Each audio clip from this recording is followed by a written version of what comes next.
Sua história é um exemplo para mim. O seu testemunho tem me aproximado de Deus.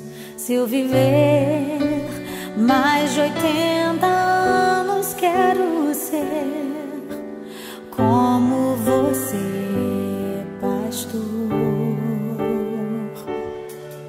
Sua casa testifica sobre quem você é. Sua obra, sua vida, seu amor, sua fé. Os meus filhos vão saber que se eu hoje adoro a Deus, é por tudo que você me ensinou.